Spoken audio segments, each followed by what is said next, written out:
Hello everyone and welcome to the grand final of the Esports World Cup 2025. It is Magnus Carlsen versus Alireza. Firouzja, the player Magnus wanted to face in a World Chess Championship match, but Alireza did not qualify via the candidates. Magnus Carlsen decided to give up the crown, and he's no longer a part of the FIDE World Chess Championship cycle.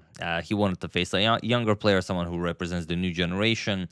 Unfortunately, that didn't happen. We didn't get that match, but we do have it now in the form of the grand final of the Esports Cup. And for those of you who don't know, there are other games being played here as well. Chess is only one of them, and that's why everyone is constantly mentioning the teams and why Alireza is representing Team Falcon, Magnus is representing Team Liquid. It's important because, it brings a lot of points for the teams. There are 25 or 26 games aside from chess being played here at the Esports World Cup, like StarCraft, like Valorant, like League of Legends, like you even have mobile games, and winning one of them means a lot because it brings you closer to winning the whole thing, and the prize fund is enormous. For example, compared to a chess event, the prize fund here is $27 million, with the top team winning $7 million. So I mean, that's I don't know how it's divided via the players. Maybe the players are just receiving a paycheck and the team gets the prize, but regardless, it's not the same competing for $10,000 or, for example, $7 million. So it's sort of a more responsibility making the moves. I don't know if these players feel it. I mean, they're professionals. They probably don't even care. But I would say there is more on the line. So let's check it out. This is the first game of the match. Magnus has the white pieces, and he opens with pawn to d4. We have knight to f6, pawn to c4, and pawn to e6. We have knight f3 and pawn to d5. The queen's gambit declined is on the board, and Magnus again opts for his most powerful weapon, and that is the Carlsen. Pawn to g3. If you've ever tried playing it, you've probably realized how complicated it is, how versatile it is, how you can dismantle players with the black pieces almost instantly, but also you can just ruin your entire position also very quickly if you don't know what you're doing. Like I always say, maybe another player at this time format in particular, 10 minutes plus 0 seconds increment, I would say Daniil Dubov is a very, very close second to Magnus Carlsen when playing the Carlsen with white. At this time format, maybe perhaps even equal. I don't know. But okay, we have bishop to d6, bishop to g2, and castles kingside. We have castles kingside, and Alireza already tries to take Magnus a little bit out of the opening. He plays knight c6, which is the third most popular continuation, pawn to c6 being the main one. But at this level, third most popular is the same as first, as the same as seventh, I imagine, as these guys know their theory. Knight to c3. And d captures on c4. We have queen to a4, Magnus ready to win back the pawn, and usually knight b4 can be played right away, but Alireza strikes with pawn to e5. We have pawn to d5 by Magnus, knight b4, and now there is a game where knight to d2 was played, but now we have knight captures on e5, and it is now as of move 10 that we have a completely new game. So you can see that the bishop can capture the knight, but also then the bishop would not be defending the knight on b4. And before we check out what happens in this beautiful position, I would just like to take a moment to properly announce that I have officially, as of today, as of this video, partnered up with Maxim and Rafael Nietzsche from Lotus Chess. I've already talked to you guys about them. They've created this really awesome app, Lotus Chess. This is their logo, the lovely lotus flower, that really helps you improve your game. Like, I've tried all the apps. I've been around the chess ecosystem for the past 10 years. I've really tried everything, and this is the first one that I actually liked, and I actually contacted them regarding sort of a cooperation between the two of us. And it's for those of you who tried it, I know you liked it because they've received so much praise from you guys. But for those of you who haven't tried it, it will be the first link in the description below. It really takes your chess preparation and sort of chess improvement to the next level, because it really learns from your games and it's just a whole new experience. There's nothing like it anywhere, and I really do believe that they are best at this, because I've tried it. I've been using it ever since the last video where I mentioned it. Maybe it was like 3 weeks ago or something, and it really shows. I play an opening that I've worked on the app with, and I feel right at home. And then I play the Carlsen with white that I still haven't got to in the app, and I feel like, okay, here I have some I have some issues. So yeah, you should definitely try it out. First link in the description below. It will load up your chess regardless of where you play. I play on Lichess. Loaded all of my games from Lichess, and tailored my entire learning experience from my own games. And then it improves on them. It learns from them. You play a game tomorrow, that position from that game is loaded right in the app, and it suggests an improvement in your opening approach. So it really does wonders, and a lot of the app, like I said in the previous video, is free for you guys to use. It's free to try, and even only if you really like it will you be able to support them by buying a subscription. So do try it out. It's really awesome. Try it out, and leave them a message, or you can leave a message on this channel. They are also reading it here. I definitely recommend it. It's the best. So there we have it.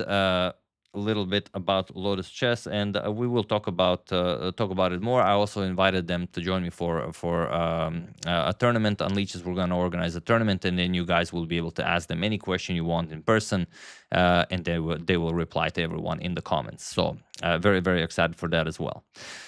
Onto the game. This is the completely new game, and the first new move is knight b. The knight captures on e5 is the first new move. Here we have knight b captures on d5.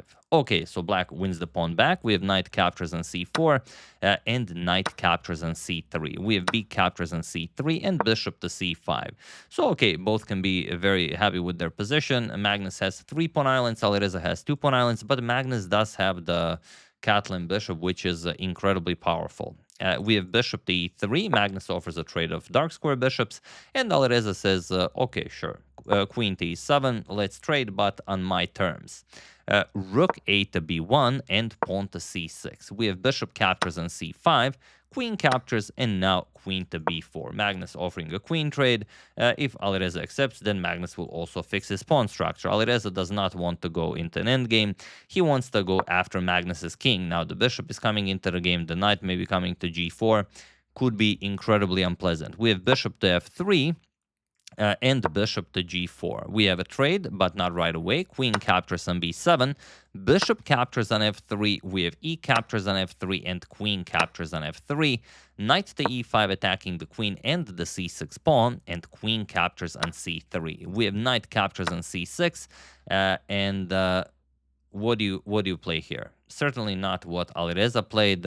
You should go something like king to h8 or queen to c4. Pawn to h6, just improving your position, but Alireza went queen to a3.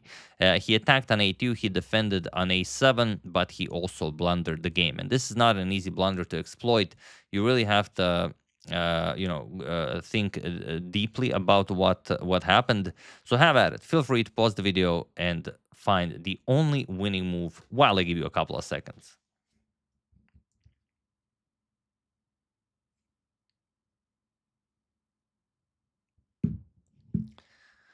So for those of you who were able to do it, congratulations on finding this entrapment move. And for those of you who just want to enjoy the show, it is knight to b8. The rook is trapped, or rather, you have to give up in exchange. Alireza has the capture, rook captures on a8, and now queen captures on b8. This is the move you had to see, because if the queen is accepted, then rook captures and the queen has to block. Queen goes back, rook captures, king captures, and you have a rook versus a knight. Of course, it's completely winning. Interestingly, Alireza avoids this, but Magnus finds a way to force it. He plays a queen captures on a2, and now Magnus just goes queen to e5. Nicely connecting everything, and not all that much for Alireza to do. We have pawn to h5. Alireza still hoping of maybe going after Magnus's king, but just rook to b8, forcing a rook trade.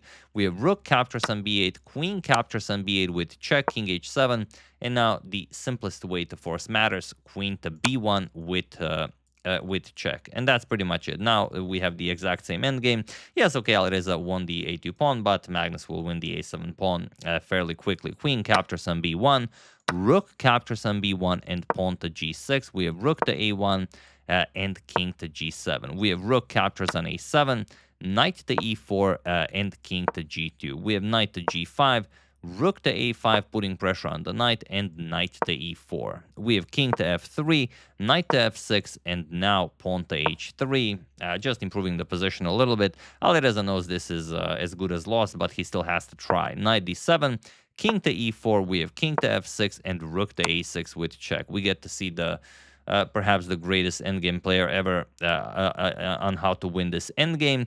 King g7, we have king to d5, knight to f6 with check, king to e5, and knight to d7 with check. We have king to d6, slowly but surely making its way to the f7 pawn, and then the white pawns will start marching forward while limiting the mobility of the black knight. We have knight back to f6, rook to a4, not allowing the knight the access to fourth rank, king to f8, and pawn to f3. Also nicely controlling the knight. We have knight to e8 check, king to e5, and king to g7. We have rook to a6 and knight to c7.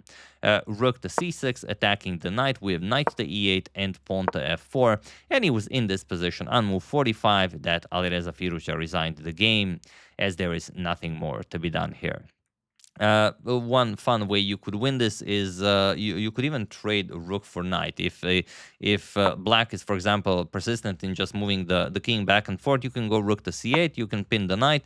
Now you cannot go back, otherwise you lose the knight. And if king e7, you just trade captures, you go king to f6, and this is a well-known winning endgame. For example, king to f8, you go pawn to h4, king to g8, pawn to f5, and there is nothing you can do. You're threatening to win a pawn here. If black captures, then you just capture and you win this pawn, and that's pretty much it. Let's say king g7, king to g5, pawn to f6 check, or whatever, because there's no saving the h pawn. King h7, and now you just go after the f pawn, and that's it. King g7, king f5, you can go king f7, you advance the pawn, black can repeat moves. Now you waste the move, black repeats the move again, h6, and that's it. You've taken away the g7 square. You either go back and allow the capture, or you move away defending the pawn, but now h7, and that's pretty much it. So yeah, after pawn to f4, Alireza resigned, and Magnus wins the first game. We'll see what happens in the other games. Like I said, it's 4 games of rapid. That's the first match. Then 4 more games, that second match, and if needed, we have 2 more games, which is the third match, if needed. And yeah, do try it out. Really, I don't know, I don't know. I'm not gonna say I don't know the last time I saw a chess app this good. It's the first time I've seen it, and I'm the best example. I've been improving since forever, and you guys still say my games are terrible. We'll see now. I've been using Lotus Chess for a month. I see great improvement. Do try it out, and please leave a comment. They are very much looking for constructive comments, what to add, what to improve, what to remove, and also by joining, you also will get access to some of the nicer things that we have planned for the near future. So just to stay tuned. Try it out. You will not be sorry. It is guaranteed. So yeah, that's the game. Hope you guys enjoyed it. I would like to thank James White, Robert Pandech, Christian Medical and Professional Services, Peter Albert, and Rajesh Kota for your contribution to my channel. Thank you a lot. I really appreciate it. As usual, you can check 2 of my previous videos here. Thank you for watching, and I will see you soon, continuing to check up on your wonderful suggestions and whatever else happens in the chess world. So thank you all. I will see you soon, and have an excellent rest of your day. And once again, as Rafael and Maxime would say, it's built in Germany, so you know it works. See you soon.